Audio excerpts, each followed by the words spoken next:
Immerse yourself in the profound wisdom of Krishna as conveyed in the Bhagavad Gita. This video presents some of the most famous and inspiring quotes from this timeless epic. Perfect for meditation, reflection, or simply enjoying the spiritual teachings. For the soul, there is neither birth nor death. It is not born, nor does it ever die. Nor having once existed, does it ever cease to be. It is unborn, eternal, ever-existing, undying, and primeval. The soul is not slain when the body is slain. As the embodied soul continually passes, in this body, from boyhood to youth to old age, the soul similarly passes into another body at death. The self-realized soul is not bewildered by such a change. As a person puts on new garments, giving up old ones, the soul similarly accepts new material bodies, giving up the old and useless ones. He who does not follow the cycle of sacrifice established by the Vedas certainly leads a sinful life, living only for the satisfaction of the senses. Such a person lives in vain. It is far better to discharge one's prescribed duties, even though faultily, than another's duties perfectly. Destruction in the course of performing one's own duty is better than engaging in another's duties, for to follow another's path is dangerous. The four divisions of human society were created by me based on the three modes of material nature, and the work ascribed to them. Although I am the creator of this system, you should know that I am yet the non-doer, being unchangeable. One who performs his duty without attachment, surrendering the results unto the Supreme Lord, is unaffected by sinful action, as the lotus leaf is untouched by water. For him who has conquered the mind is the best of friends, but for one who has failed to do so, his mind will remain the greatest enemy. There is no possibility of one's becoming a yogi, O Arjuna, if one eats too much or eats too little, sleeps too much or does not sleep enough. He who is temperate in his habits of eating, sleeping, working, and recreation can mitigate all material pains by practicing the yoga system. Among thousands of men, one may endeavor for perfection, and of those who have achieved perfection, hardly one knows me in truth. This divine energy of mine, consisting of the three modes of material nature, is difficult to overcome, but those who have surrendered unto me can easily cross beyond. And whoever, at the end of his life, quits his body remembering me alone at once attains my nature.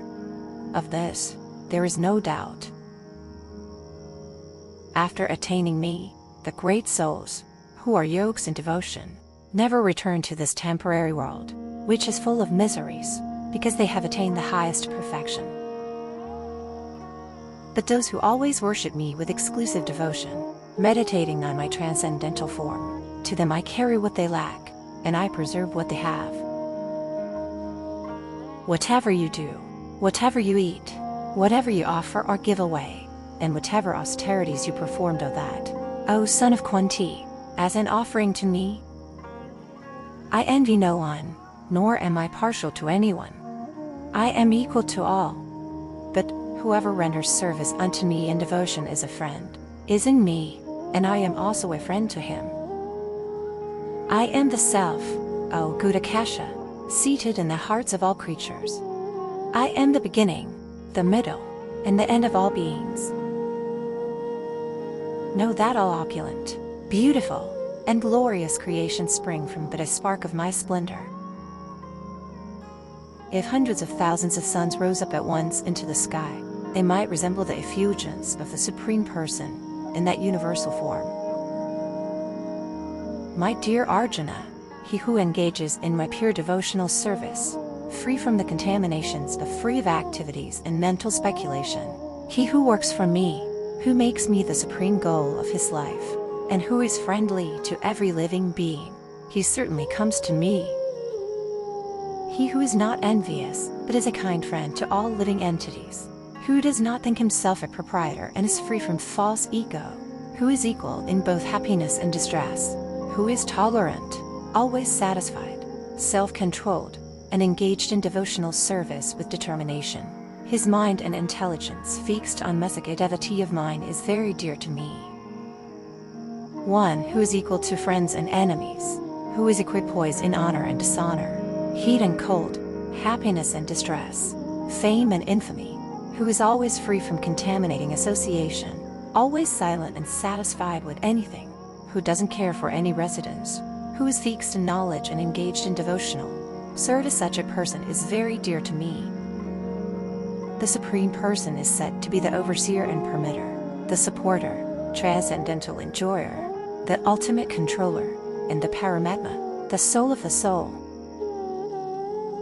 He who sees the Supreme Lord existing equally in all beings, the imperishable among the perishable, truly sees. Material nature consists of three modes: goodness, passion, and ignorance. When the eternal living entity comes in contact with nature, O mighty armed Arjuna, he becomes conditioned by these modes. One who engages in full devotional service, unfailing in all circumstances, at once transcends the modes of material nature, and thus comes to the level of Brahman. The living entities in this conditioned world are my eternal fragmental parts.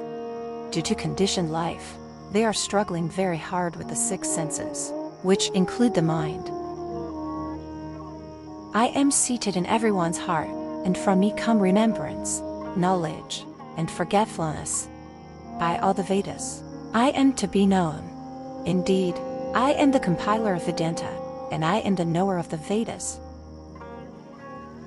Fearlessness, purification of one's existence, cultivation of spiritual knowledge, charity, self-control, performance of sacrifice, study of the Vedas, austerity and simplicity, non-violence, truthfulness, freedom from anger, renunciation, tranquility, aversion to fault-finding, compassion for all living entities, freedom from covetousness, gentleness, modesty, steady determination, vigor, forgiveness, fortitude, cleanliness, freedom from envy and the passion for honor's transcendental qualities, O son of Bharata, belong to godly men endowed with divine nature.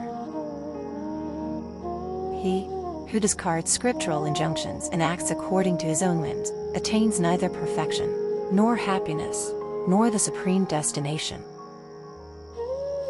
The faith of each human being corresponds to his nature, O Arjuna. By faith, one is defined, whatever the nature of his faith, that indeed he is.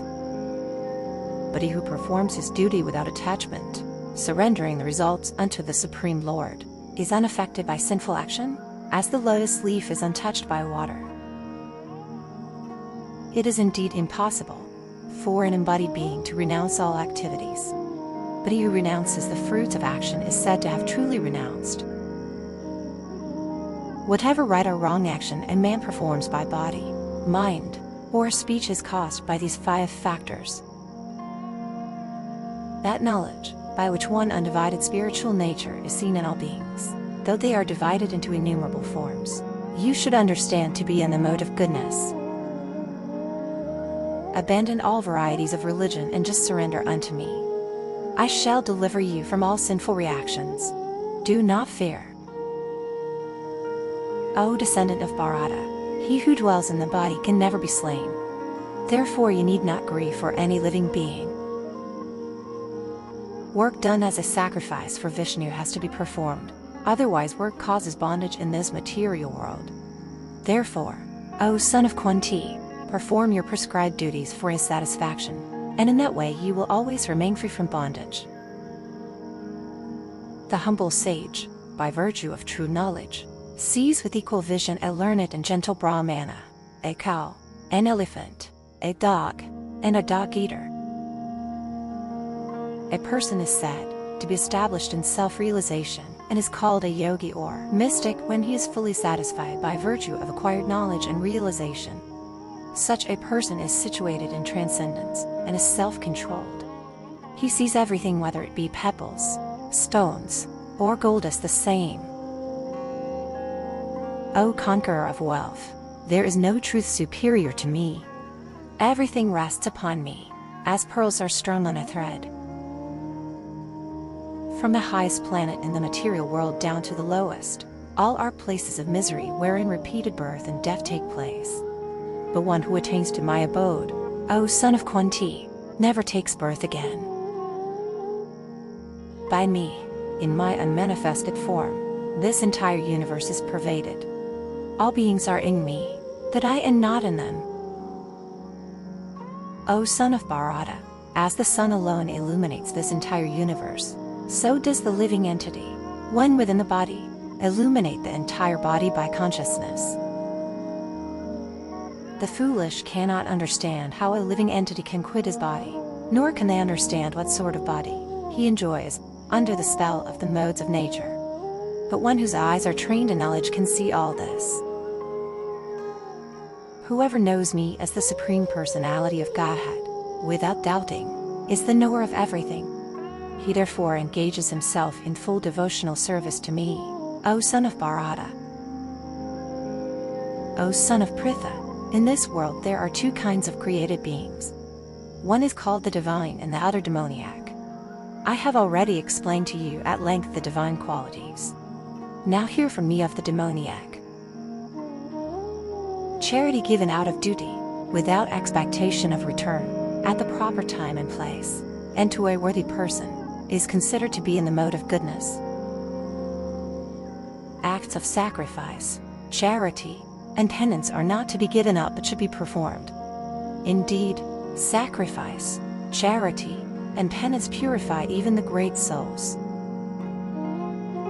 O son of Kunti, the non-permanent appearance of happiness and distress, and their disappearance in due course, are like the appearance and disappearance of winter and summer seasons. They arise from sense perception, O sign of Bharata, and one must learn to tolerate them without being disturbed. Whatever action a great man performs, common men follow. And whatever standards he sets by exemplary acts, all the world pursues. Thank you for taking the time to listen to these timeless quotes from Krishna in the Bhagavad Gita. We hope these words have brought you insight and inspiration. If you enjoyed this video, please give it a thumbs up and consider subscribing to our channel for more spiritual wisdom and enlightening content. Don't forget to hit the notification bell so you never miss an update. Thank you for taking the time to listen to these timeless quotes from Krishna in the Bhagavad Gita. We hope these words have brought you insight and inspiration. If you enjoyed this video, please give it a thumbs up and consider subscribing to our channel for more spiritual wisdom and enlightening content. Don't forget to hit the notification bell so you never miss an update.